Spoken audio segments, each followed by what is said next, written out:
Hello again, my friends, and you are my friends, and welcome to your ITFC live fan match reaction show. I am your host, the Gov. Not from my usual surroundings. You will probably have sussed already. I'm having some much needed R&R with the family. But I thought I'd start my holiday watching Ipswich Town because it's been so lovely recently, and I thought it'd be so great. It wasn't, and it's a chance squandered. Or is it a chance squandered? Maybe they owe, or maybe we can give them this free hit. Maybe, I don't know. Let me know what you're thinking this evening as Town sit, I believe, in the live table third. Plymouth lost home to Lincoln. Great result for us if we can do our business, but we didn't quite grab those 3 points. And Wednesday beat Accra and Stanley. Who are they? Exactly. Thank you very much. So, how are you feeling? What are your thoughts this afternoon? I will try and put as many as I possibly can onto the show this evening. I've got a setup here. I've got the camera here, got the microphone here. And let's get cracking with your full-time show. We've got Andy saying, need to be winning those games against the nothing teams if we're going to be serious about going up. Phil Blundell is very annoying. One silly mistake by our goalkeeper, who then also attempted to follow it up with another mistake, but luckily we got bowed out on that one. Don't forget you can become a Talking Town Fifth Stander by supporting the platform. Hit join button on YouTube. You can cancel that at any point you can. You're in control of that, but that does support the platform in growing. Hopefully, as we enter the championship, although with results like today, you know, is it a wobble? Is it a one-off? 2 home games on the horizon. Still plenty of football. Daniel is pissed off, however, this afternoon. Phil says 2 back-to-back home games now with a game in hand on Wednesday. I know, it's almost like it's a soap opera, isn't it? It's almost like it's being sort of scripted to be like EastEnders, you know. Today would have been a doof, doof, doof, doof moment. Let's be brutally fair. Right, let's get cracking. Let's bring in just the George Nunn to join me. George, you watched the game this afternoon. What are your thoughts, first and foremost? It's frustrating, wasn't it? Yeah, we missed some. we missed Broadhead. Very clearly missed Broadhead. I thought Harness was pretty, I don't know, ordinary. I didn't think he was poor first half. He wasn't Nathan Broadhead. He should have done better in a couple of occasions. I thought one with a shot, one or two when he was just not quite quick enough to play the ball. I thought we missed him. I thought Edwards changed the game in a more positive way in the second half. I thought he looked bright. Didn't quite play the same role, but I thought he did well enough when he came on. Was surprised that we made a sub at half time, but I think that was telling of how frustrating it was for everyone. Absolutely, yeah. But yeah, I think until we scored, I thought it had 0-1 or 1-0 to them written all over it. So I think I'd almost prepared myself at that point for losing 1-0. The longer it went on, so I'm not as pissed off or as gutted as some, I think, just because I kind of mentally prepared myself for losing. But I honestly wish we'd conceded when we were 4 up on Friday, because I just think it's just a monkey on our back that we just. And Walton, who we all know isn't the most confident. I mean, he doesn't always look the most confident. I can never tell whether he's confident or not. But I just feel like he's got little decisions like that in him. I guess all players do. It's just more noticeable when it's a goalkeeper. But he, whether he was just nervous about his clean sheets or whatever, I just wish we'd conceded on Friday. I'll be honest with you. Well, we didn't. We did today. Are you feeling perhaps a little bit less disappointed because you know the results elsewhere, and it's a chance squandered, but it's also a free hit because Plymouth have slipped up, and you got that game in hand on Wednesday. You're just feeling a little bit different about it, maybe. I don't know. What do you think about that? I hadn't been and haven't been paying attention to the other games during our games as much as possible. So until you started talking about it a second ago, we can't. I just think it's it's a away game. It's a long way to go. 2 days after we've played a game. Yes, it was disappointing, but we've still got a few games to I'd say bounce back, because it's not that bad. We just won a hatful of games on the bounce and we haven't lost. So, we've got a hatful of games to a handful of games to make up for it. So let's just hope we make up for it in the home games to come. Absolutely. Before I let you go and bring on Phil Blundell, who is your man of the match for Ipswich Town this afternoon? God, that's tricky. I would say probably Morsey. But okay. Anyone really stood out for me. No one really stood out for me. I think that's why it's difficult, not because he was outstanding. They didn't quite make the case, did they? They were all very, particularly the forward. It was a little bit ordinary. But it's fine. At least we didn't lose, and I think we'll get our heads straight. They'll sort themselves out, and we'll be all right come the weekend. Perfect, George. Appreciate you coming on. Look after yourself. Have a good holiday. Speak to you after a win next time. Catch you later.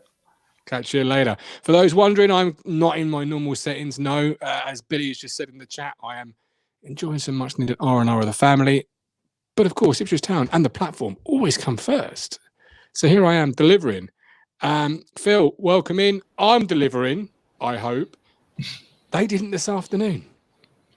No, it was disappointing in the end. But, you've got to look at the bigger picture. We've still got a game in hand on Sheffield Wednesday, albeit against Barnsley on that Tuesday night. I was predicting 3 straight wins, from this afternoon. It didn't quite happen. We cannot be too disappointed with the result. We we weren't quite at our best. And, it did appear that we missed Broadhead today. But, we did all right. We created more than enough chances.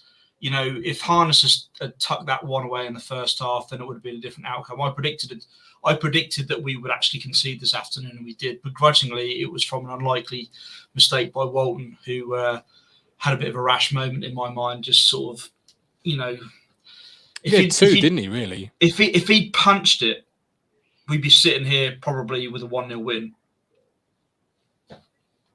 Yeah, but he didn't, and then he followed that up with another sort of, mad rush, really, wasn't it? He came out in sort of no man's land. But it seems harsh, obviously, after just a strong couple of weeks in terms of not conceding, but almost classic, that's how you do concede. He's got to be over a super stunner or Benny Hill sketch, let's be honest. It wasn't a normal goal, as it were. But Nathan Broadhead didn't play today. Are we a Nathan Broadhead team? Because today it very much seemed like it from my perspective, Phil. I think when we signed Nathan, I was kind of jumping for joy because he scored a lot of goals for Sunderland. We all know what he can do at this level, and he was missed this afternoon. I personally think he'll be back for the Saturday game. It sounds to me that he might have had a bit of soreness, a bit of swelling around the ankle, so they decided not to risk him this afternoon. I think it might sound as though that Davis has picked up a knock now because he wasn't at his fluent best today either. I think, he may have been carrying an injury, by kickoff. So I would say, we weren't quite at our best today, but we created more than enough chances to win the game this afternoon. And I think for me, my man of the match today, overall, I thought was Luongo. Morsey I thought Morsey had a good enough game, but whenever Luongo got on the ball, he drove us forward. He was kind of the driving force for us this afternoon, which helped Chaplin and then Edwards when he came on, Ladapo. Hurst was probably unfortunate not to get on the score sheet again. Smashed the bar, didn't he? He did. Probably hit it a bit too hard. I just think, Cheltenham are one of those teams, are they a bogey team for us? I don't know. Let me say that I think that's 4 games now, and we've not beaten them. I personally think that the last time we played them, they had a stronger team then. But we weren't quite at our best today, and even though we had a lot of possession of the ball, we just lacked that cutting edge a little bit. But absolutely. Roll on Saturday, back-to-back home games now. Really, these two games should be 6 points on the board, and then we go into the Peterborough and Barnsley games, hopefully close to the 90 point mark. But Spot on. Phil, I appreciate you coming on. Look after yourself. Enjoy your Monday evening. Thanks ever so much. I've got Jamie Legg. Edwards needs to play more games. I said that on the live show after the game. Looks like Greg Lee will get his start. Ryan predicted the 1-1 chat in the chat on Sunday. Not easy going away to a team like Cheltenham, whose pitch is tight and not up to standard. Tom James, hope you're enjoying your break. Win the home games, and it may look like a good point. Come on, you Blues. Vince Bird, lackluster today. Lack of urgency, tough conditions, tough pitch. A chance to win, still in our own hands, and maybe a bit of a wake-up call. EJ Norris still keeps an unbeaten run going on a positive note. And Andy Barrow, Christian Morton has been as responsible for our great run. Was his mistake any worse than Harness's miss? Good question. As fate would have it, I've got a busy show this evening, and I'm not going to get you all on because I've got, I guess, mum and dinner cooking, and no offense, me and food, we've got a good relationship. But I'll bring in Lee Anderson first and foremost. Try and get through as many as you can. Lee, what are your thoughts on the game? Oh, it's a bit frustrating, but you can't win every game all the time. You just can't, and we haven't lost. So the bigger picture is we've just another one ticked off, still in our own hands. And I mean, the way we played, I mean, we did more than enough, really. It's just those chances. Burns had a chance, didn't he? Hurst hit the bar. Harness had a chance. So Chaplin had a second chance, probably just as easy as the first one where he scored. And, you know, we're just not going to put them in the net all the time. And I think that was a decent away performance, if I'm being honest. We created enough chances, but we just, you know, we didn't take that extra chance when we needed to. And we're always going to concede a goal like that against them because that's all they did. So it's just a bit unfortunate. I mean, Walton and who was it? Who was it who headed it back? I've got his name now. Wolfenden. Yeah, I mean, they should have talked a little bit more, but it was hung up in the air. It was always going to be hung up second half. I thought we looked better defensively first half when the ball, because they were kicking it too long, was never going to hold up. The trouble is you always got the second balls bouncing around with that strong wind holding the ball. So I always thought that was going to be our hardest end to defend. But, you know, let's just move on. I mean, Plymouth have lost today. You know, we're still in our own hands. Plymouth losing at home with the run that they've had as well. They don't lose at home very often. So I think we're still in good fell. 2 home games. Let's take the next one. Let's win that. And just keep ticking them off and staying in. It's going to go to the last game of the season, isn't it? Whatever happens. It really is going to be, or, you know, it's going to be squeaky bum time. So let's just keep enjoying the ride. But I'm getting more nervous every game. I'm feeling the intensity and that. So I'm sure everybody else is as well, you know. But let's just keep going. Let's keep it going. I'm sure that'll be fine. I'm sure. I want to talk to you about a moment in the game that won't get mentioned as much. First half, Leif Davis ruled offside. George Hurst taps the ball in. For me, Leif Davis is never offside in a million years. I don't know what the linesman's seen. Hurst, he's given for Hurst, I think. I think Hurst was in an offside position when the ball was played through to Leif Davis, so I think he gained an advantage. But the whistle appeared to have blown before then.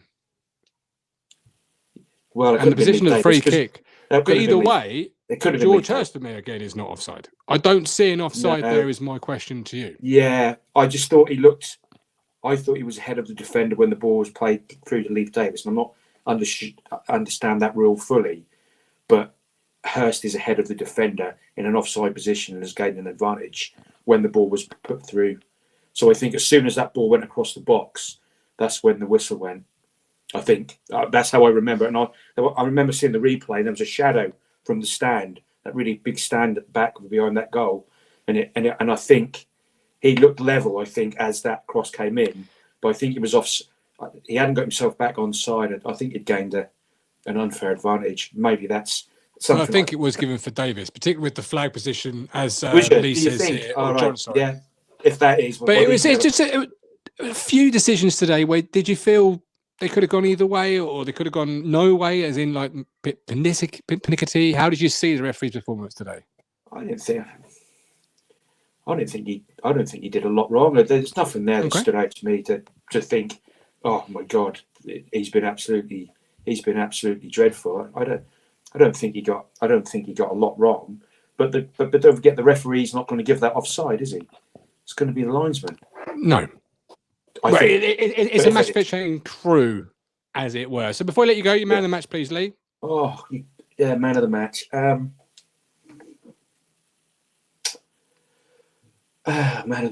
of the match. I thought Luongo played well. Yeah, I give it to Luongo. But Okay. yeah, I mean, just a shout out to the Dapper when he came on. I thought he was terrific when he came on, and Hurst had a good game as well. But the Dapper that comes, ball was sticking to him. But yeah, Luongo. Perfect. Lee, look after yourself. Appreciate Have you a good coming holiday, on. mate. Enjoy your holiday. Thanks ever so much. Appreciate that. 5 more minutes. I'll try and get through as many as I can and as many comments as I can. When you come on, I'll just probably ask you what your thoughts on the game. Give me what you're thinking this evening. Curate Harness has always given the ball away since he arrived. Can score a few, but technically lacking. Ryan, control the controllables. We wasn't clinical enough. And ref allowed too much time wasting. May got away with murder. Curate says about Harness here, giving the ball away since he arrived. Mike the Fishman, have you seen Harness's performance and the game this afternoon? Yeah, I did. I managed to. I was pat testing all morning, and I managed to have lunch. And while I was having a good lunch, I watched most of the first half. For me, I didn't understand why Harness played in the first place. I wouldn't even have him on the bench. I think he's been an absolute. I think he's been poor all season. There's not much happening from him. I'd have started Edwards. Richard messaged me this morning, and I said I wouldn't even have him on the bench. For me, Edwards should have started. Look, it's a draw. We haven't lost, but it's against a team that we should be beating. And like I said, I resided to the fact that we would make the playoffs this season. But right now, it's still on our hands. A couple of tough games, coming up. We've got a home game, I know, which I'm going to. But I just felt that, this is why when fans get overexcited and they say, oh, we're going to win every game till the end of the season and all that. I just think, give your head a wobble. It's not as easy as that. No. Cheltenham are a side. They're the kind of side that you don't want to draw in the FA Cup, let alone play in the league. They're just their ground is crap. The football pitch looked awful. It's tight. It's not you can't. Ipswich didn't look at the races today. We had enough chances. I get that, but I thought Morsey controlled the midfield quite well. I thought he had a good game. Man of the match for me, I'd say. Luongo again good, but the defending for their goal was Keystone Cops. It was really poor, really poor. Walton, what was he doing, and what Wolfie doing? Both have played really well of late, so I'm not going to be too hard on them. But should be clearing Rosed, grabbing it. I'm not having the old wind as an excuse. I'm kind of agreeing with you with Leif Davis. I watched it back a couple of times and I couldn't understand why it was given offside. It weren't for Hurst because the whistle had gone well before then. The flag had gone up,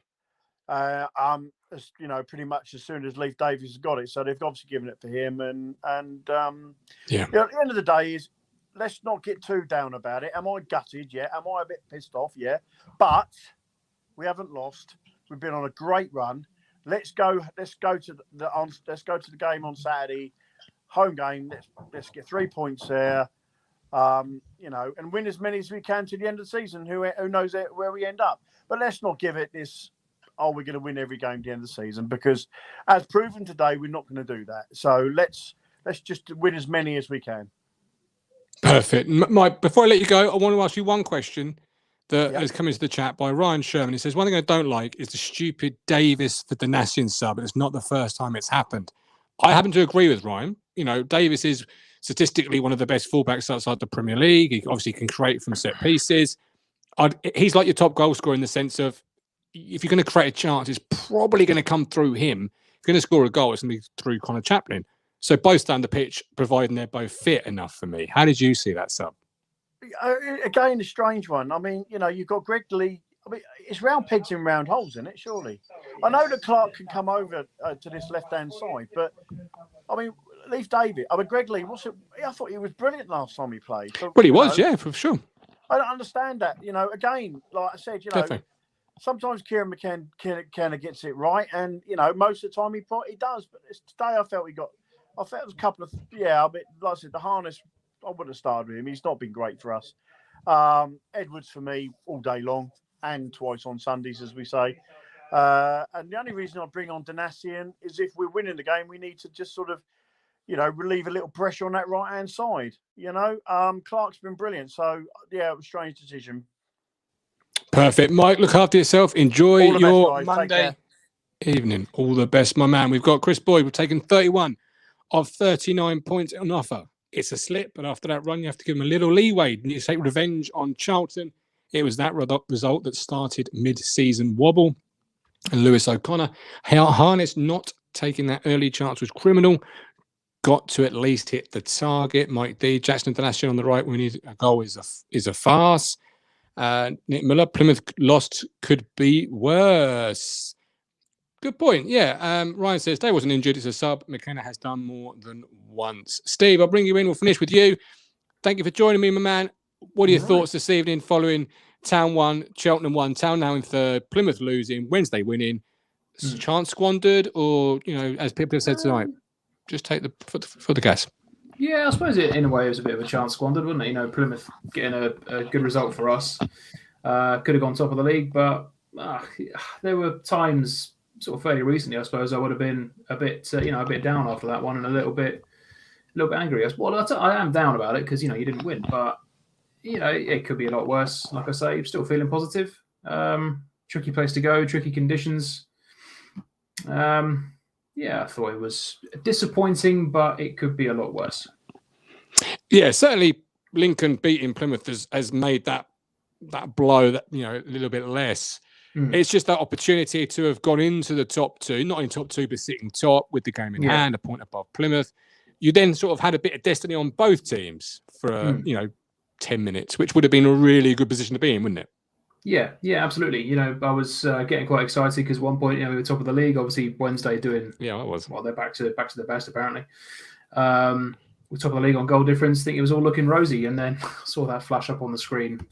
Great, okay, fine. And just hoping that they didn't concede a second stupid goal, because that was an awful goal to concede. It wasn't even a nice way. There's no nice way to concede, but it wasn't even a pretty goal to concede. It was terrible. How did you see the substitutions this afternoon? There's been a little bit of chat just before with Mike about that, and a couple of comments in the chat. Did you feel on balance the subs were right, or would you have left Burns on, for example? And how would you have sort of proceeded if different? Not sure. The Edwards for Harness sub was bang on because Harness offered little to nothing. I don't understand. Yeah, Donasian or Davis off for Donasian.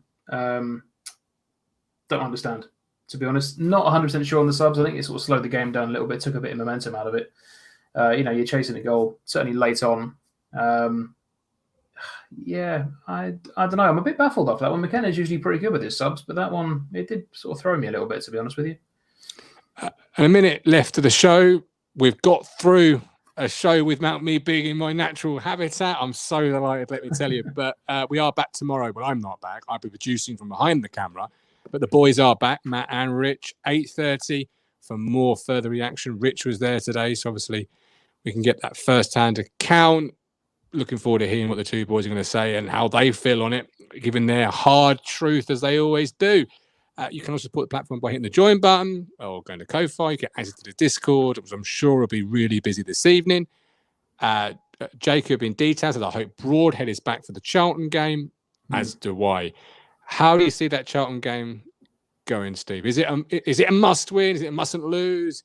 I mean, they're all must-wins at this point, it feels like. And you've got to go and get 3 points now at home, haven't you? I think 3 points is the only decent answer, certainly after today. Like I said, we were fortunate with Plymouth. If we don't win it, if we only get a draw, then it's not the end of the world, but you don't need to start slipping now. We've done so well. 8 wins in a row is incredible. And it was going to end at some point, but I just hope people like Broadhead are back for Charlton because, like someone said earlier in the chat, it was that 4-4 that sort of led to that little bit of a wobble. And we need to take revenge, and we need to actually just absolutely smash them. And I think today's going to be a wake-up call, but if we beat Charlton again, that'll be a boost for the confidence, definitely. It absolutely will. As always, Steve, appreciate you joining me, and thank you to everybody else at home for joining me. Hit the like button, subscribe.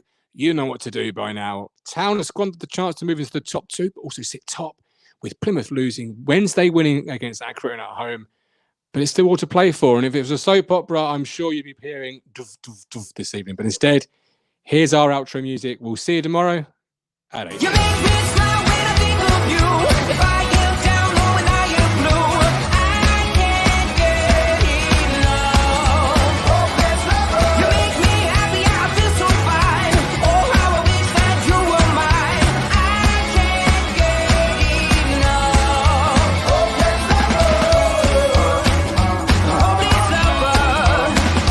I woke up all soaked in sweat, weird chills running down my neck. I thought went crazy from just the thought of you.